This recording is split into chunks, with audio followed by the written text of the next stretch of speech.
Good afternoon. My name is Bea Cardenas-Duncan. I'm the past president of SEIU 1021 Retiree Chapter. I'd like to follow up to what Kay was saying. I also want to thank her because she was one of the catalysts that really became so involved in this whole concept of this ballot initiative, as well as Earl Gilman. And I thank them for this tenacity and this commitment that they have demonstrated. I want to talk about my own personal assessment of how this whole issue of this ballot, the politics that involve are in, and also the fact that how we were left out of any kind of negotiations, any kind of meetings.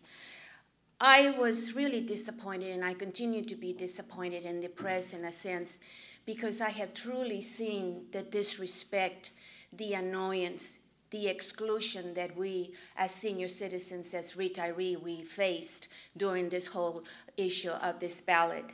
We had meetings with Board of Supervisors members, and we talked about the problem. We tried to bring out the issues that were more going to affect us, the issue that Kay mentioned about the COLAs, the issue that Lois mentioned about the health plans. And in these meetings, the disrespect and the lack of attention that we were shown leaves very much to be desired. And this is the reason why I felt that the disappointment that I have now. We talked to them. We brought up the issues, as Kay mentioned, the fact that our membership retired a long time ago when their salaries were not, it's not necessarily as high as they would be now. The fact that our population of retirees with the chapter lived in rent-controlled places, and that is a savings, in a sense that at least they have housing, which perhaps it may not last long. The fact that these individuals needed to have the COLAs, and their response was totally, not interested. One of the Board of Supervisors members, she said to us that the reason why they had to put a ballot initiative was because they needed to do something to counter-react Adachi, which to me is not acceptable, which to me is not, don't play politics with our lives. A lot of us are just trying to make it. Fortunately, some of us may not live in this very expensive city because we had to move because of the issue of the cost of living. So with that associated with the COLAs, this was something that we look forward to, that extra $20. And believe me, and I think that this is something that the voters need to be advised, that the COLAs are not gazillion dollars, that the COLAs that we get maybe every year or so, it's not $300 or $400. Sometimes it can be more than $40, $50. So this we need to demystify that the COLAs create a budget problem for the city. The other thing too is that when we look at us as retirees, Social Security has not given us any increase. So when we look forward to that COLA increase, it was with, and if I hate to sound kind of funny in a sense, optimism, or gladness that we were getting this. Some of us have to pay our taxes, and some of us pay more than the corporate. And now suddenly this has become a real theme of discussion where more and more CEOs are being published, the fact that they don't have to, or corporations, they don't have to pay taxes. My husband and I pay taxes every year because we don't have any deductions, we don't have property. And then for some of you now, they're going to talk about taxes. I mean, you cannot claim your mortgage or whatever that tax is. So now we haven't gotten this increase of Social Security. We pay our taxes. As we retire, we pay taxes. Social Security, we pay taxes. If some of us need to work, we pay taxes.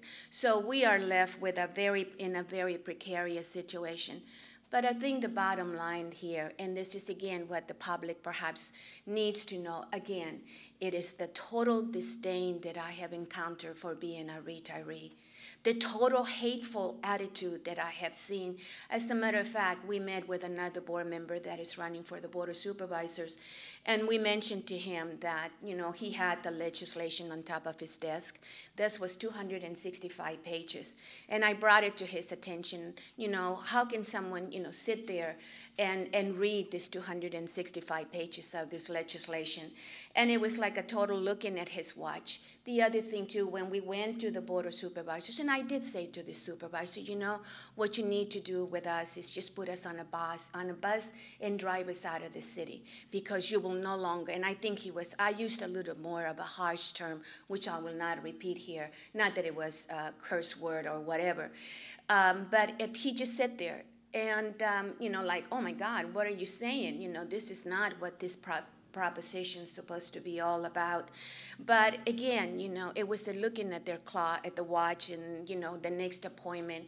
So it's not that we needed to have an hour and a half, and perhaps we could have used that in order to bring out those issues that now we're bringing out to you here. And hopefully you can take this information on to your neighbors, to your family members, because it's very, very important. Again, to demystify that we're not rich people, that we're not, you know, we're barely surviving. The other thing, too, that I want to say is that when Lois talked about, and Kay touched also about the health plan, I was diagnosed with leukemia about 4 years ago. And I thank God that I have Kaiser, but I know that eventually those plans are going to increase. My medication alone costs $6,000 a month if I was to buy that. Thank God that, you know, these health plans are available. But I foresee that down the road, this is going to become another expense that is going to increase, which is, again, is going to cut into our budget. I just think that perhaps can we say that we should be disappointed because of this behavior of our elected officials? I started to say it earlier when we testified at the Board of Supervisors. Everybody was talking to each other, the board members. You know, it was like this carry-on conversation. How disrespectful. And this is from elected officials. They're supposed to be so savvy about, you know, the needs. They call themselves progressive. They call themselves liberal. I would rather deal with a Republican than to deal with those individuals that misstate this terminology, because it's horrendous. And again, you know, it's very, very hurtful, because here we are in our so-called golden years, and we are, you know, a lot of our retiree members of our chapter worked very hard. They participated in demonstrations. They participated in getting, you know, flyers out and, you know, in campaigns, because we felt that eventually these same individuals that we elected were going to be there for us. Oh my God, what a disappointment. Or should I say, what an epiphany, you know, that I'm beginning to see more clearly how these individuals, and they have the audacity to criticize others. Well, they should look at their backyard first before they do that.